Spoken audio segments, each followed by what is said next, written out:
Before England existed, the land we know today was inhabited by a group of people known as the Celts. They were a diverse bunch spreading across much of Europe, but those who settled in Britain were unique. These Celtic Britons, as they are called, were skilled artisans, fierce warriors, and keen observers of the natural world.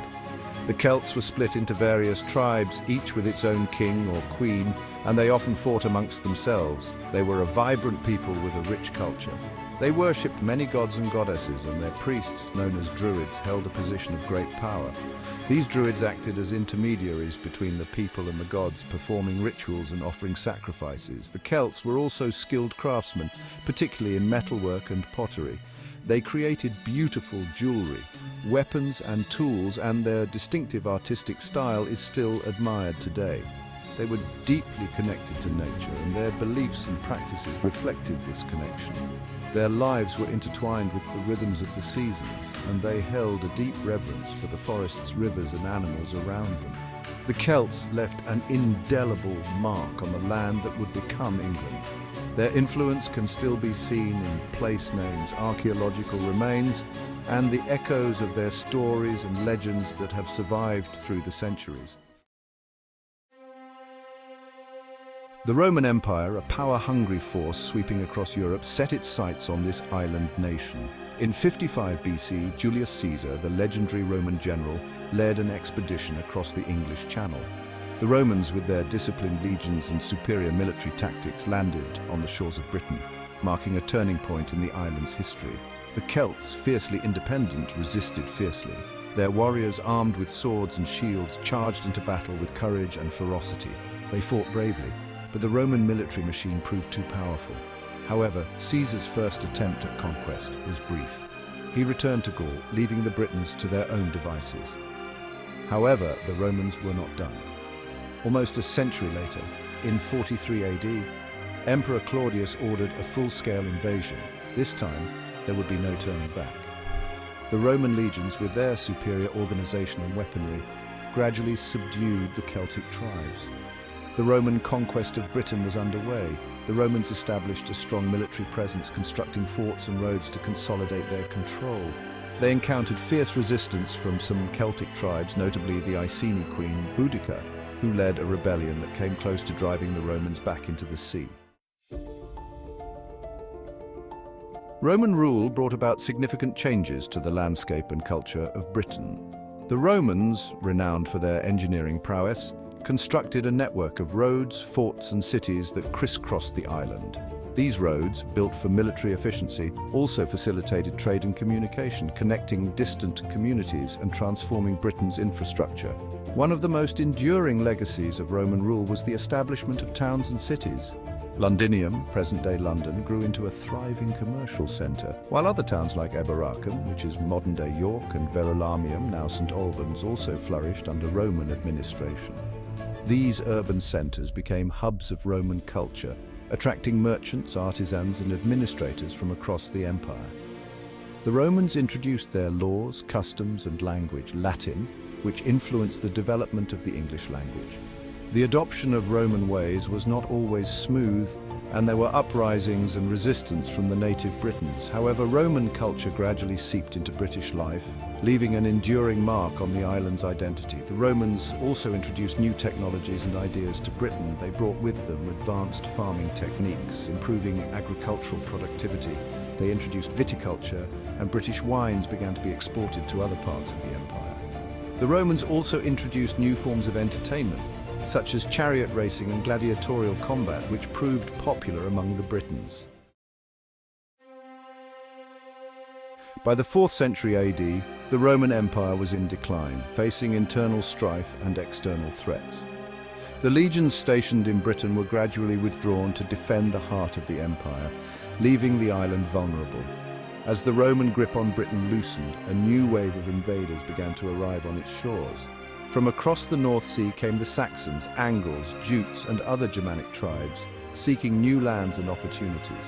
These Anglo-Saxons, as they became known, were skilled seafarers and fierce warriors. They came from present-day Germany, Denmark, and the Netherlands, pushed westward by the pressure of other migrating tribes and drawn by the promise of fertile land and riches. The Anglo-Saxons, with their language and traditions, would forever alter the course of English history. They established small settlements which gradually expanded into kingdoms. The Anglo-Saxons were a warrior culture, and their society was based on a system of loyalty and kinship. They were skilled farmers, metalworkers, and storytellers, and their culture and language gradually replaced the Romanized British way of life in many parts of the island. The departure of the Romans marked the end of an era and the beginning of a new chapter in the history of Britain. The island was once again up for grabs, and the Anglo-Saxons, with their military prowess and cultural dynamism, were poised to shape its destiny. As the Anglo-Saxons gained a foothold in Britain, they established their own kingdoms, each with its own ruler and territory. These kingdoms were constantly vying for power, and warfare between them was common. Over time, several powerful Anglo-Saxon kingdoms rose to prominence: Northumbria, Mercia, Wessex, East Anglia, Essex, Kent, and Sussex. These kingdoms were not static entities, but were constantly evolving, their borders shifting with the fortunes of war and marriage alliances. Each kingdom had its own unique character and customs, but they were also bound together by a common language and cultural heritage. The Anglo-Saxons were skilled craftsmen and builders, and they left behind a rich legacy of art, literature, and architecture. Their intricate metalwork, such as the Sutton Hoo helmet, is a testament to their artistry, while their epic poems, like Beowulf, provide a glimpse into their beliefs and values. The Anglo-Saxon period saw the emergence of a distinct English identity, as the various Germanic tribes that had settled in Britain began to forge a new shared culture. However, this nascent English unity was soon to be tested by the arrival of a new wave of invaders from the north, the Vikings.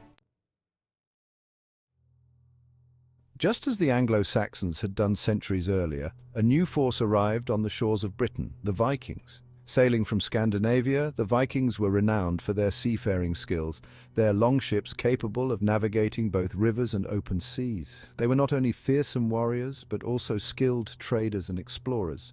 The first Viking raids on England were opportunistic, targeting wealthy monasteries for their gold and silver.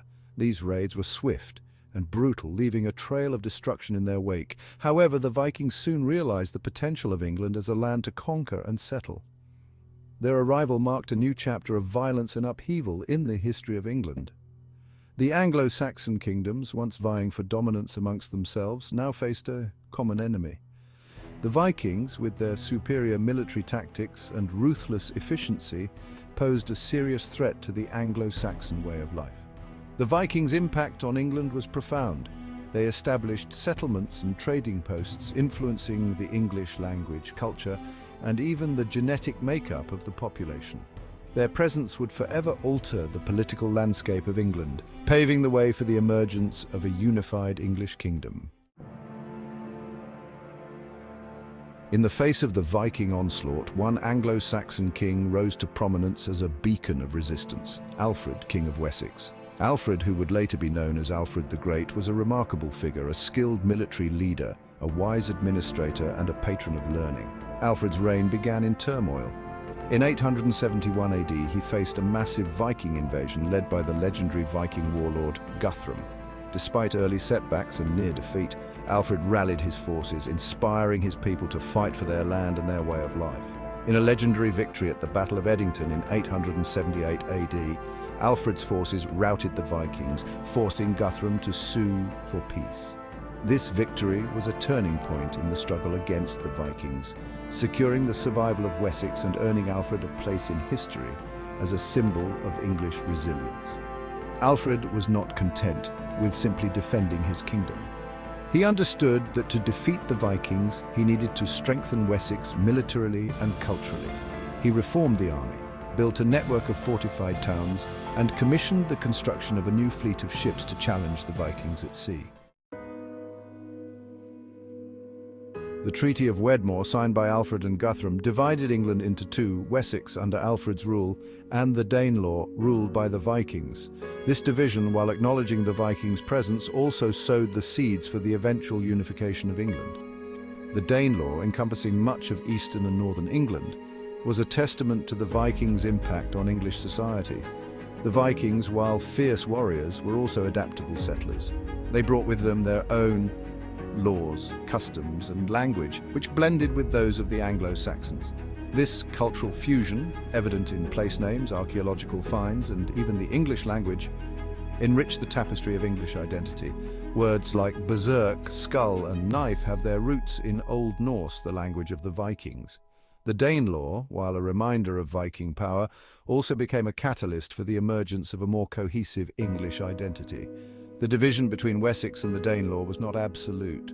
There were frequent conflicts and alliances between the Anglo-Saxon kingdoms and the Viking rulers of the Dane Law. This interplay of conflict and cooperation created the conditions for the eventual unification of England under a single ruler. Alfred's successors continued his work of strengthening Wessex and pushing back against Viking influence. His grandson Athelstan emerged as a particularly formidable ruler. Athelstan's ambition went beyond merely containing the Vikings. He sought to unite all the Anglo-Saxon kingdoms under his rule, creating a single, powerful English kingdom. Through a combination of military prowess and shrewd diplomacy, Athelstan achieved his goal. He conquered the last remaining Viking stronghold in York in 927 AD, effectively ending Viking rule in England. He then subjugated the remaining Anglo-Saxon kingdoms, bringing them under his control. In 927 AD, Athelstan was crowned King of England, the first monarch to hold that title. His reign marked a watershed moment in English history, the culmination of centuries of conflict and consolidation. Athelstan's achievement laid the foundation for the development of a unified English nation-state. Athelstan's reign was marked by stability and prosperity. He reformed the legal system, established a unified currency, and promoted trade and learning. He is considered by many historians to be one of the greatest Anglo-Saxon kings, a ruler who laid the foundation for the future success of England. The birth of England was a long and complex process, spanning centuries of invasion, migration, conflict, and cultural fusion. From the early Celtic tribes to the Roman conquest, from the arrival of the Anglo-Saxons to the Viking incursions, each wave of influence left its mark on the land and its people. The emergence of a unified English kingdom under Athelstan was not simply a political act, but the culmination of a long process of cultural amalgamation. The English language, a rich tapestry woven from Celtic, Latin, Anglo-Saxon, and Norse threads, stands as a testament to this complex heritage. The story of England's birth is not merely a tale of the past, but a reminder of the enduring power of human resilience, adaptability, and the constant interplay of forces that shape the destiny of nations. It is a story that continues to resonate today, shaping our understanding of English identity and the forces that have shaped the world we live in. Thanks for watching. Make sure to like and subscribe if you want more content like this.